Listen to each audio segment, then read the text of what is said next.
tolandi mibeko ya Nzambe oyo ye apesaki biso ke bosala boye te.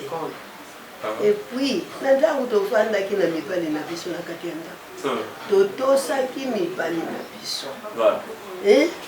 oyo ye akoloba yango wana ngai nakolanda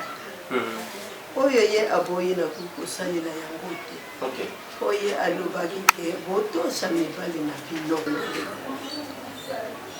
kati na bango soki na bango ezali epai na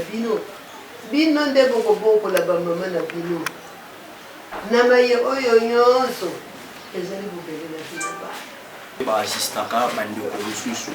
nde libaku malamu ezwami lelo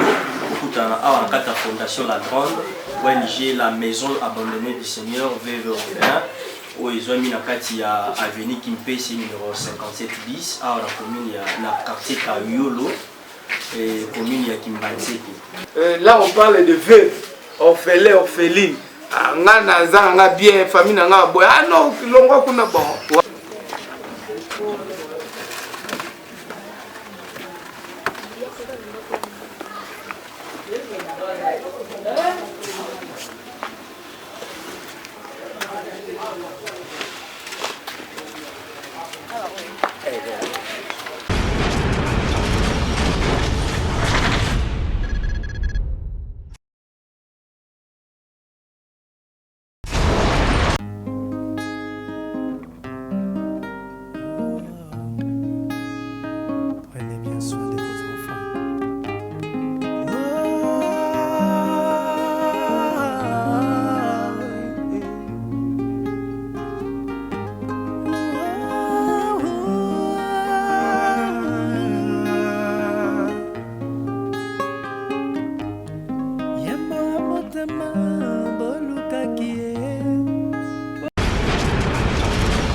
Et voilà, mesdames et messieurs, le bien-être universel, là c'est vivre pour les autres, comprenez?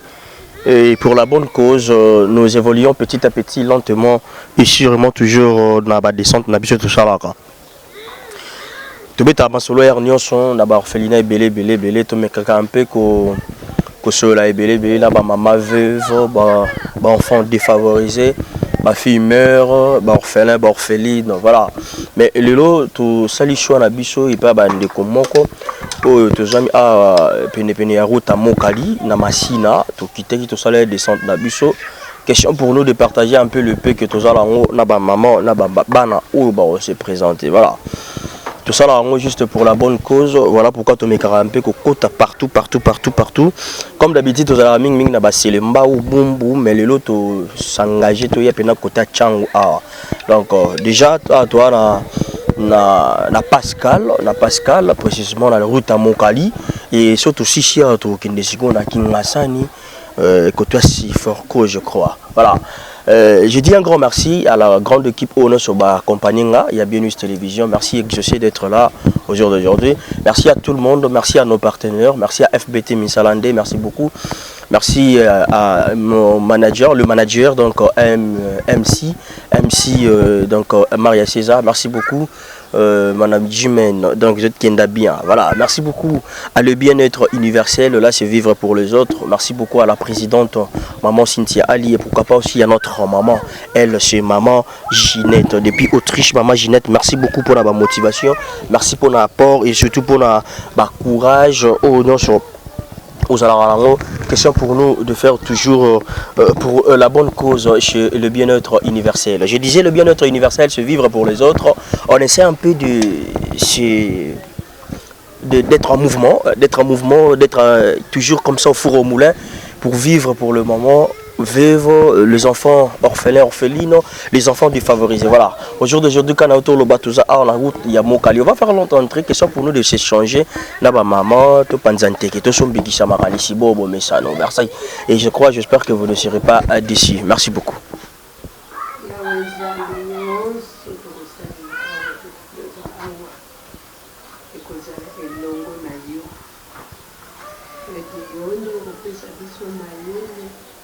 Yombo kusalisa biso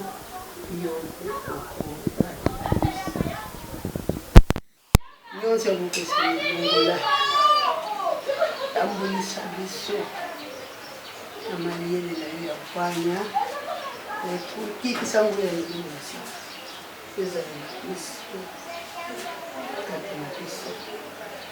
yawenza esika oyo nyonso ndenge biso bana ete otiago na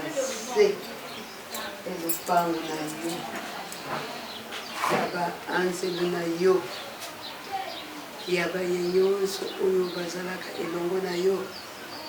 mpo ete moi ekozalaka sibutu te nyonso ekopesani yo kolongola yango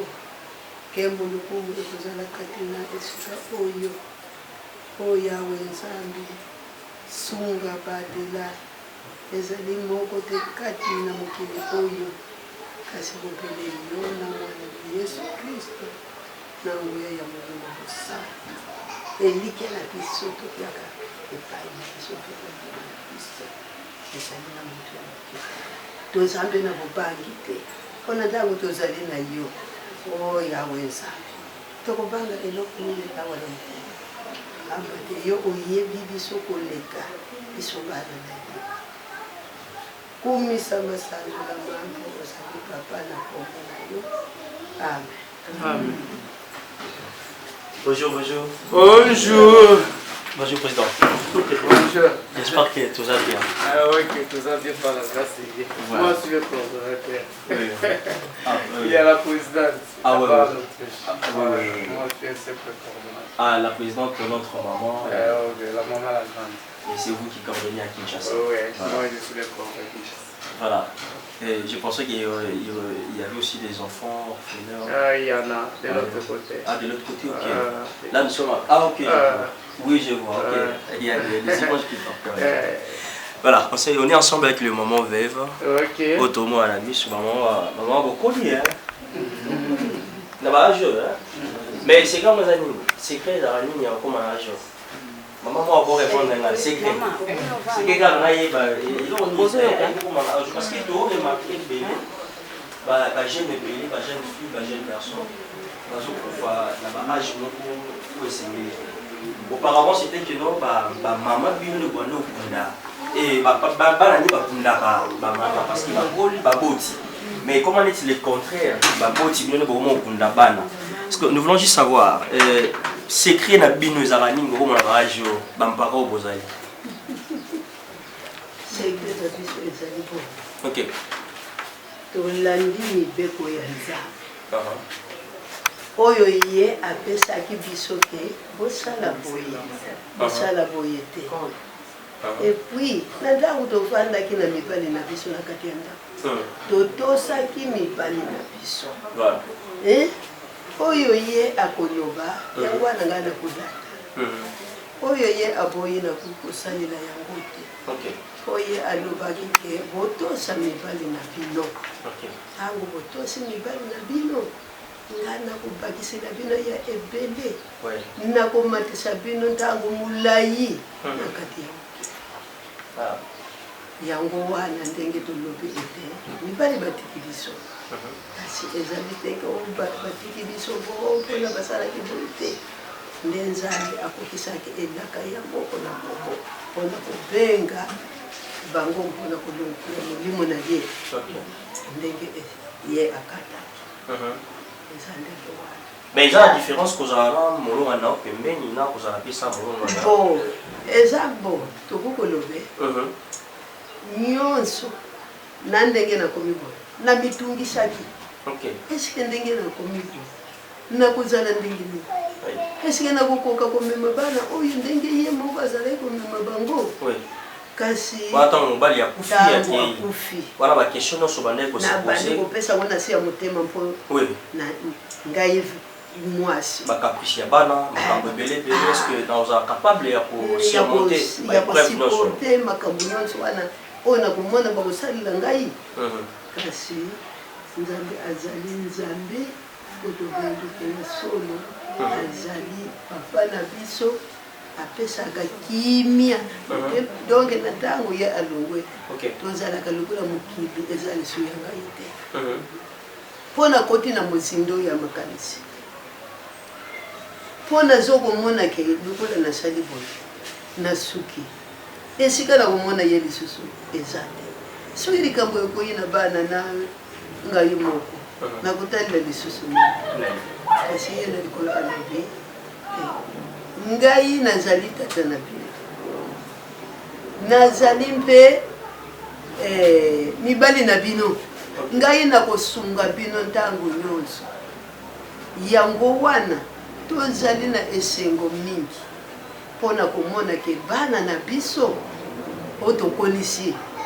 nzambe akomi kosalela bango akomi kopesa bango nguya na ye akomi kopesa bango mpe mayele ya kolakisa te ngai nasungi yo tala bamama na bino kati na bango mosungi na bango ezali epai na bino bino nde bokobokola bamama na bino na maye oyo nyonso ezali bobele na bino bana kasi ngai mpe papa na bino nakopesa bino ya ebele ya koleka mpona kosunga wana kozosunga ye alobi ke sala liboko boye ekosala liboko boye liboko oyo soki esali boye oyo eyeba te papa eyeba te wana mapambo ekokende mosika ekokende mosika akobatela yo na ndenge ozotosala misala na ye apesi yo ozokosala yango bantu na mokili bazokokumisa yo bazokokamwa donc yo mpe mapambo eza komata nde komata na komata na komata donc esikanga na soki yango. Voilà, merci beaucoup, merci na maman nyonso tozwami awa nga nazali mwana bino moko ya tozala ya lisanga moko tobengaka po le bien-être universel. Le bien-être universel eza kovivre mpona bato mosusu. Le bien-être universel c'est vivre pour les autres. Donc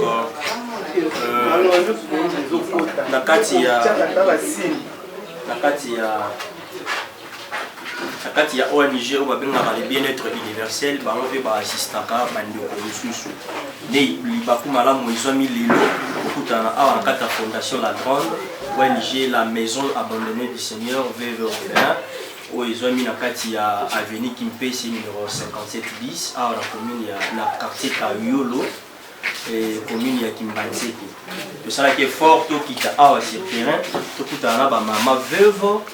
enfants orphelins, orphelines, enfants défavorisés, filles, mères, les paix que nous avons, nous essayons un peu de partager aussi na maman ou bakoli parce que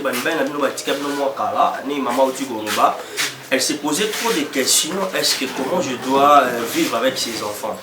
Ils ont rappelé moi pas si. Donc voilà. Donc voilà, ben bisopé na nabudam tozalo to me karapeka kosala ben fort to kabolata pied na ba maman veuve na ba enfants orphelins orphelines ou wapi batikami babwakami muto osunga bango azalite. Bible bina biso ministère oza makasi za ya kosunga babola kosunga bana bitike pe ba si oyo bakufeli mibali na bango. Le bien-être universel, ils appellent moko ya branche, ils ont travaillé na ba ONG ebele, na ba fondation ebele, et on te soit qui choisit l'autre qui t'a awa na Kimbanzeke, to kuta na ba mama veuve, et le mot na présidente na biso, a joué pe na Autriche, comme on a eu maman Cynthia Ali, batamu samara mingi mingi barala maman Ginette, car en Autriche, et on va bino kende kuta na ba mama, pour seulement moquer, pour ça l'essentiel, c'est ça. Depuis que l'année 2020, les biso moi mobulu mbinga mbinga to koti pa année 2021 on va salir biso grâce mais toujours continuer un peu na ba moi ba lakini yango ya ba malade de part et d'autre aux autres touchés partout bon ils allaient se souvenir ils allaient quitter donc déjà tu vas survivre dans des conditions moi qui bien t'es tout un sur une maladie oyo et ce qui bouleverser un peu ma famille na biso mais avec Dieu nous ferons des espoirs et sans Dieu nous ne pouvons rien faire le roi nzamba bazana biso donc tout est bien tout est calé et voilà donc merci beaucoup Maloba n'est pas un coordonnateur pour tout mais camper pour chiter na biso parce que tu as biso bino temps minité pour vous signaler que tu es team Binza de Binza non et tu es team Binza pour na côté à Nangalema ne te vito ya malembe pour to kutana ba maman na biso na bandeko na biso ya basi pe mibali o bazaka tonisika o merci beaucoup volontaire Malobomboka merci pour na Maloba biso awa vie aja ba maman na niveau instruction tozaka epé bilingue pour passer français pour passer lingala selon les cas mais toko sala mingi na koleka na essentiel ya koyebisa bato ke fondation na biso oyo fondation la grande ONG la maison abandonnée du Seigneur veuve orphelin et wuti musika na sens que eza révélation nzamba pesa ki na mama Iget Mbamba Ibadi et pesa qui est de façon que aye bandenge ni ya kosunga ba mama orphelin plutôt ba mama veuve ba orphelin na ba orpheline kati na lisanga oyo yango no moni ba mama onyoso balati ba uniforme baza ba mama oyo bazanga mibali toko kende gauche droite te bazanga mibali parce que maman oza mobali akoyi kozala na biso te eza parmi ba critères source wana révélation eyaki à partir de 2012 mais mise en application des ezalaki difficile pas difficile mais ebande kozela ta nzambe yaki kokoka na 2020 précisément date oyo biso tobandaki milulu na biso milulu tobandi oyo eza ya mibale bien honnêti extraordinaire dans ce sens que ezaki prévu na statut na règlement na biso te biso a principe fallait to kuta na mars mais vu urgence na bandeko ndenge ba société ba mona biso yango nous étions obligés ya koyebisa ba maman bana betike baya de façon que to kuta na toyoka bandeko ba koya ba yeli biso masolo nini do yango na pe à travers fondation la bien-être ce qui n'a retenu bien nde bayaki tokutani toyoki bango pendenge balobi biso awa devise na biso ezali assistance ba mama mingi bazana mikakatano bana classe kolia nini assistance tozo évoluer bien surtout na aspect wana tokeli susu na délivrance à partir na ye kuna musika asambelaka mingi pona biso ubieka songolo pakala oyo bapesi ye na nzela ya audio na nzela ya video ou bien na nzela ya film moko totindeli ye akokota mabondeli pona kawana parmi bakao déjà c'est à côté pour la délivrance basigno eza fort o ezake le lendemain ekozala malamu koleka toza sur la protection parmi biso eza orpheline ou bien orphelin sous ba place ezate mais la fondation la grande permettre bango pe bazwa ndaku na minute oyo baza na bandaku tellement baza de ba majeur baza na bandaku fondation la grande ezozwa charge chaque mois ezofutele ndaku mai courant en tout cas ba se retrouver ba tension ezali sous te nzoto kondi te baza o se retrouver lokola papa zali lokola mama zali ok azaka ka ye moko ebandi tisuka toza na bango awa lisusu bana classe baza ba problème ya ba nerval maman aza s'occuper na bango. Quatrième devise na biso na kati ya fondation ezali formation wana nanu to attaquer yango te na sens que ezosenga biso espace totongi totie biloko nyonso esengeli bamateriel de façon que parmi bano tozo koencadre bayekola mpe mosala kuna ule kaka mama pesaka ou bien bandeko bapesaka ekoki kozala mpe ye moko asali autofinancement ayebi mosala akomi kosala mosala mpe akomi kolakisa baninga là akozala rémunéré akoki koorienter vie na ye d'une manière ou d'une autre. Donc wana vraiment eza très capital yango mpe na kolancer signaux ou bien message pa bandeko bosunga fondation la grande de façon que le peu ou bien bandotia na compte na ye na niveau Autriche na oyo bokotia awa na niveau ya mpesa tokopesa numéro sima et permettre ye ke a réaliser ba rêve eza ye te eza œuvre moko spirituel oyo nzambe akonfie ye azobanga soki akomisi yango na terme te est-ce que vous a frappé ou bien vous a frappé te mais amoni vous a frappé parce que eumeli tamolai donc occasion yango oyo na lancer que appel de fonds esalama na de compte wana ya Autriche na awa de façon que mama azwa lisungi oyo kopermettre ye ke a évoluer na œuvre na ye calmement. Toza na bit na biso bit nga naza na kati ya bureau toza na basekret mosusu oyo eza ke ngai nayebi makambo mama scolastique mais bamisusu bayebi te nga nayebi na mama donc awa tozo travailler individuellement donc kaya mutu mosusu akoyeba te kaya papa wana mama wana koyeba te tozo travailler bongo de façon que mutu azala gêné te badoléance ya mutu ekende kaka na destination ezala un peu dérouté te donc sens tozo travailler yango wana donc mingi tozo koassister baperson domini baza vraiment eloko te ou bien ezambe azokoka te bazali kati na biso baorpheline baorphelin bamama veve mpe bazali oyo ezaki soki tolakisi baimage ekopesa opasi mais na nzela ya internet babiloko mondele asaleli biso mama abanda kolekisa yango bato nde bakomona biso moyen tolekisa yango awa eza te eza neti secret professionnel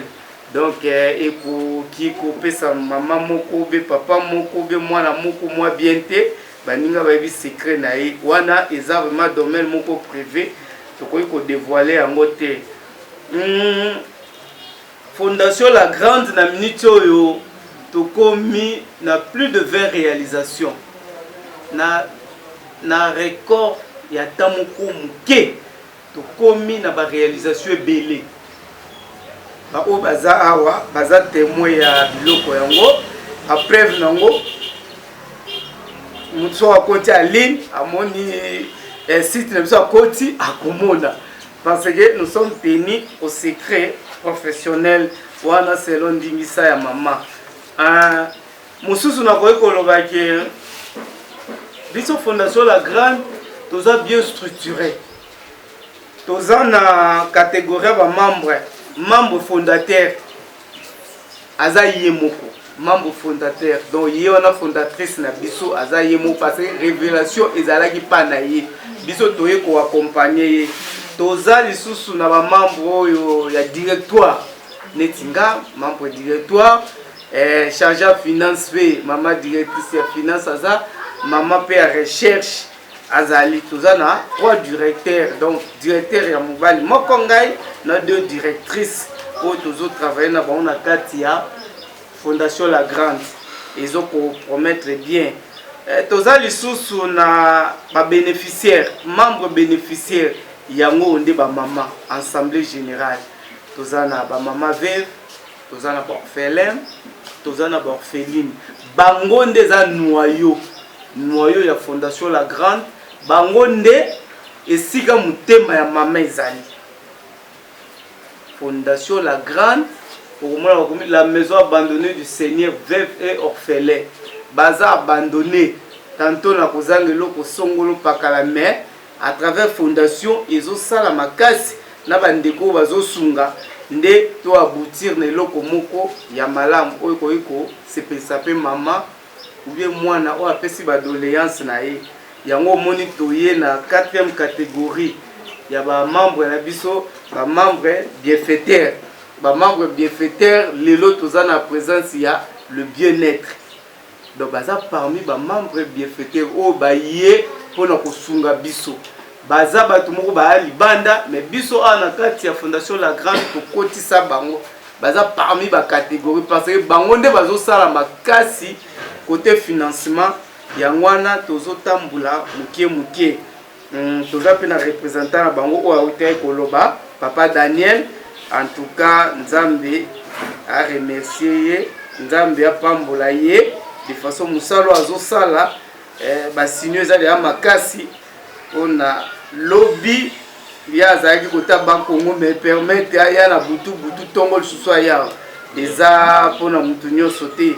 Donc yango wana ba mama tokutani a okoki ko perdre pe qualité ndeni ngala kendaka kuna mais ba benga nga lisute so aux invitations te c'est que to bengi ote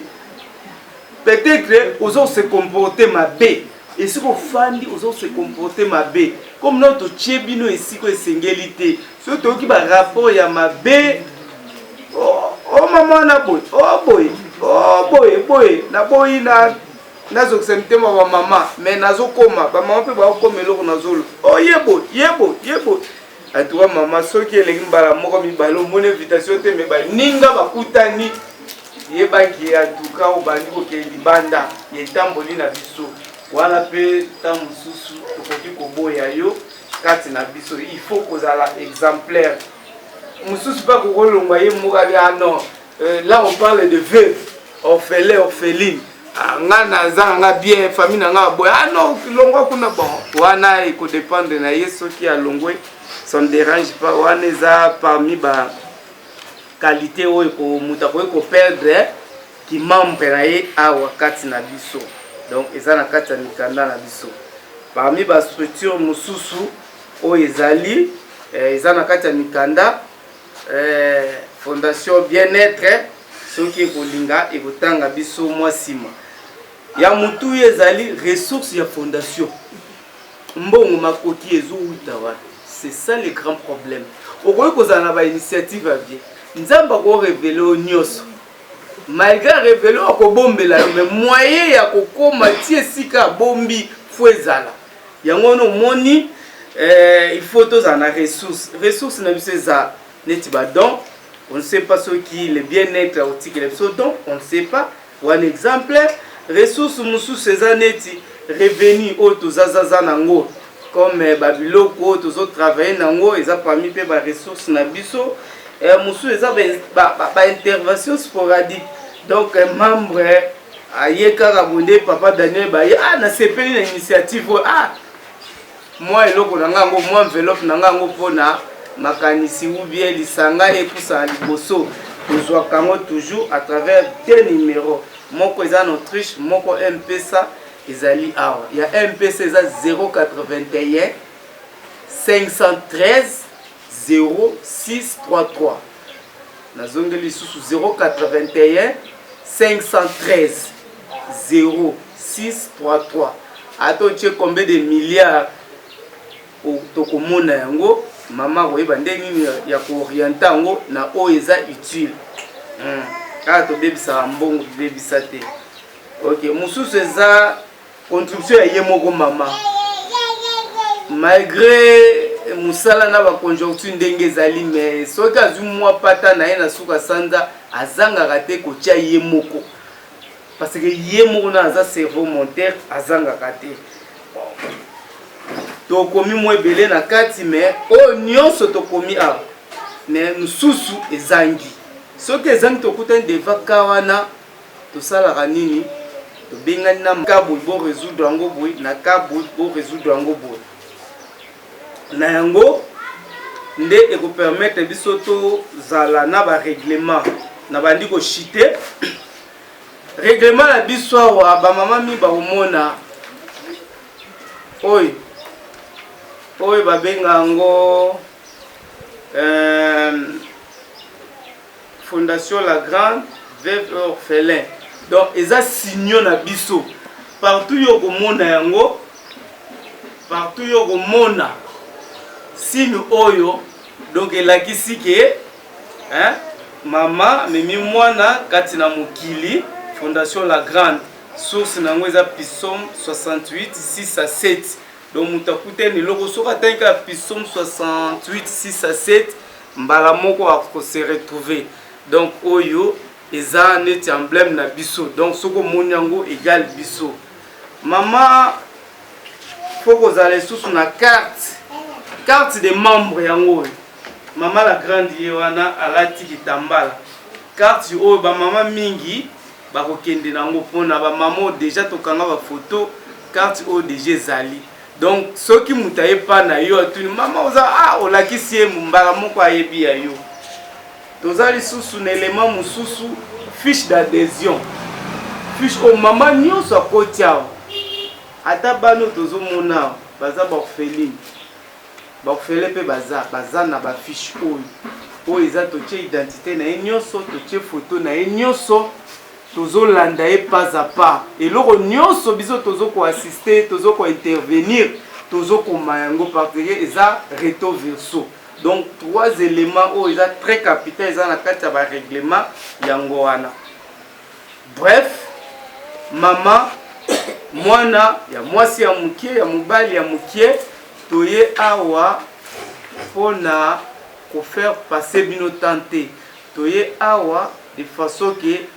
toyeba ndenge nini ya kosunga ndenge nini ya kobongisa retraite na bino retraite nakoki kolimbola yango soki mpe na koyeba lisusu donc okomaki mokolo na bino ti donc makasi ekosila toli to accompagner bino ti na temps wana mais bamoyen nde ekozala dispo bamoyen nde soki ekomi ya bien nde ekopermettre biso vraiment to aboutir na eloko wana mama napesi exemple nakomi na suka bamama chamatoi oleki na nzela na ngai ya pasi ube yesengo oleki na nzela na ngai oyebisi ngai ngai na koyeba ndenge nini ya kokomisa ngo epai ya mama soki mpe mama azongisi eyano eza mpe mabe te ntango ozwi eyano wana omona biso tozwi mwa photo mwa filme ya mokie totindeli ye tobi eyano oyo otindelaki mama wana tala ndakisa yango oyo azwi eza te ke tozosala yango mpona kolakisa te mpona ye aza mosika mpona mona vraimen ki azwi kotala glodi yeyo orphelin na biso yeyi glodi azali na problème ya classe aremercie nga na classe seke makoki oyo natinde mpona glodi esali nini ekomi donc eza nango mpona motungisi te donc soki babi mama loba ata quelques minutes eza nango mabe te mama opa kolobaki boya pa na ngai mpasi eleki boya kotala bino moko mpasi moye ngai nakoma kuna eza te tokokita na appareil tozwi totindeli ye ntango mama kozwa mwa makoki akoyeba ndenge nini ya kosunga problème wana nayebi te bamama bolandi ngai soki bolandi ngai eske eza na likambo oyo bokoki kotuna ou bien eza te toyeba ndenge nini ya kopusana na makambo mosusu motuna ezali na oyo nayuti koloba ou bien eza te soki ezali otuni soki mpe eza te seke bokomprendre malamu nayebi te motuna Jansela obangi Jansela oloba nini tu vas dire à maman quoi Jansela Claudie il a eu une préoccupation en soi na ona tu koloba kaka yana pas maman directrice chargée recherche est-ce que maman nyonso oyo olukaki omoni bango baza awa ok malamu nani susu nani akoloba Jansela oloba te mama Louise lisolo eza ya mokie eza te ok mamila okoloba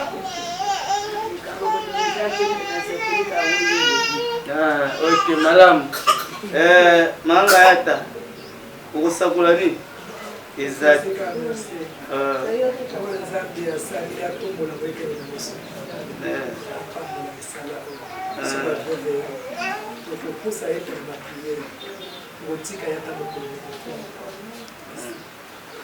mama scolastique okoki kobwaka mwa likambo sepelika makambo nyonso oyo olobi ekontinue ka bongo nzambe akontinue kosala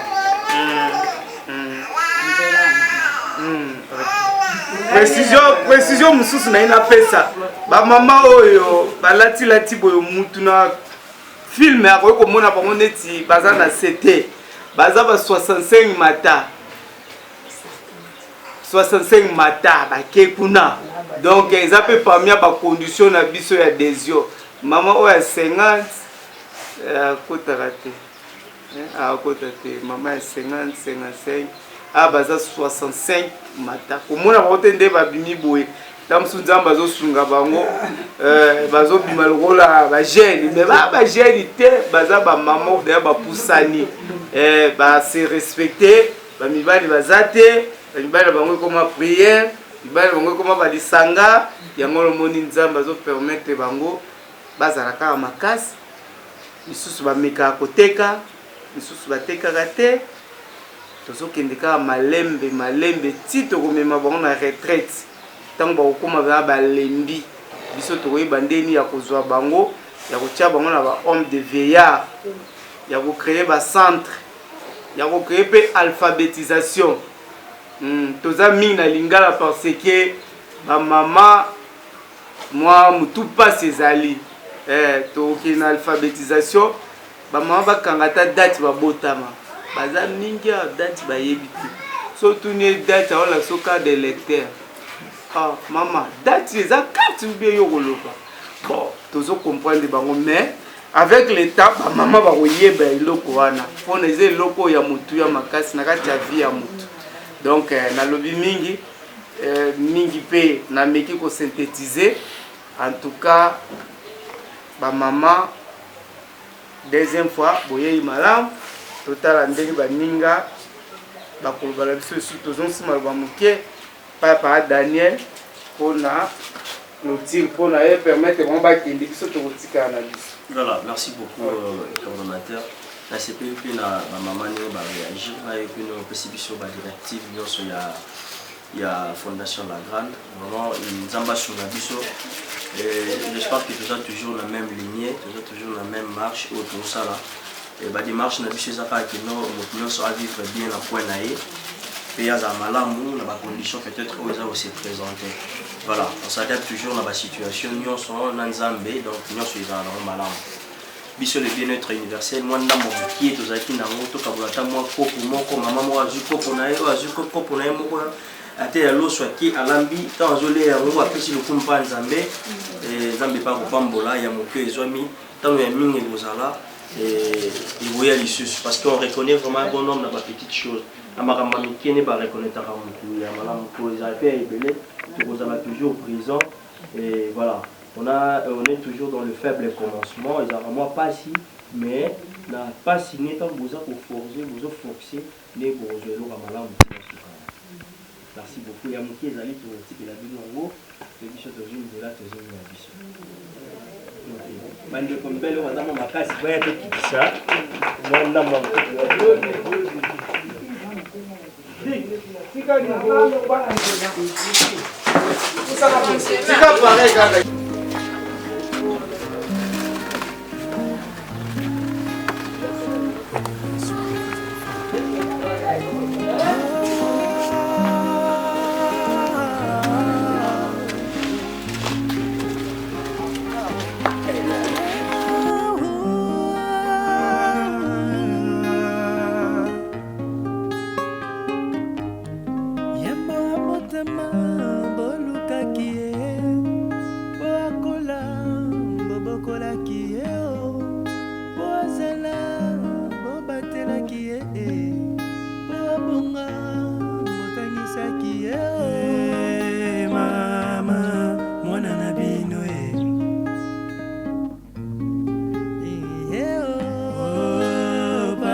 basali elike ya lobio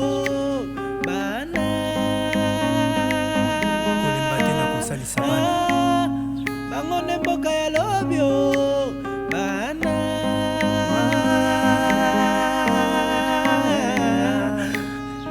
bango nde bakonzi ya lobio koboma te kobebisa te yo nde batelaka bango kosopa te kobwakisa te bango bakosunga lobio mama mwana na bino ye.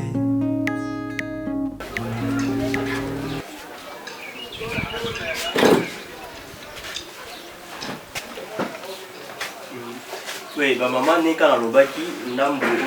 le bien-être universel les amis nango, pour la misamana batambu sinabiso, batambu sawa bango, et on te dit non, maman la biso pe bazota moi j'ai mon cœur comme là, bande on a biso il y a bas il y a niqué, bazota moi biscuit moi j'ai fier comme là, et ça la biso malam ming et le cola toyo qui déjà la manière dont le coordonnateur a expliqué par rapport il y a déroulement, il y a ONG la grande, biso plutôt ça la cas par la biso. Le roi tout ça déjà contact on ça sur descente mo eza bo benga ba maman to kutana to roya li susu eza li boso mais eza sukate.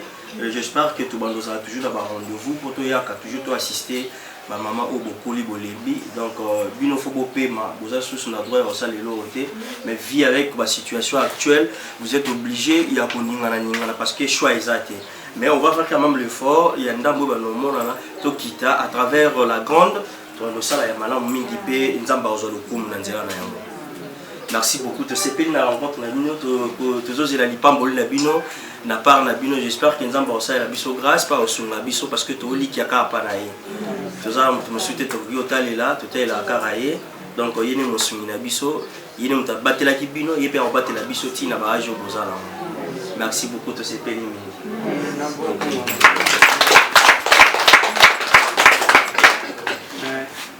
Ah, merci la combo ya Fondation La Grande. Okay. Te remercier bino mingi. Te remercier bino na ndenge boye ko assister biso. Tozongisi pe merci lisusu koleka pona esika o difa 20 fois bimi et bakozonga lisusu ebele. Ya mwana nde libondeli na biso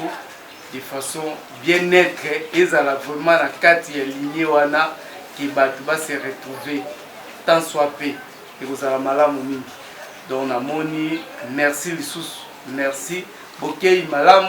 mais ndengo lobi eza ya suka te ba mama bako balekaka mingi esika ya musala nanga papa tokuta mukolo nini damu azotuna te réunion azotuna siko moi bisou moi loso wana na profession mukolo nini il faut koyeba elobele ba mikolo donc ndenge yoke bongo ezala ya suka te soki ya suka ba mama akokanganga na bilamba non pesa naza sire le pe nazaki nango ya koloba yango wana. En tout cas bonne année tout se peli makasi et puis mutu oyo aza initiateur à bien-être il pas à la bien-être koleka on a oyo ezozala likolo biso tokozwa. Amen. Bonne année. Merci beaucoup Totiki Bino. Merci.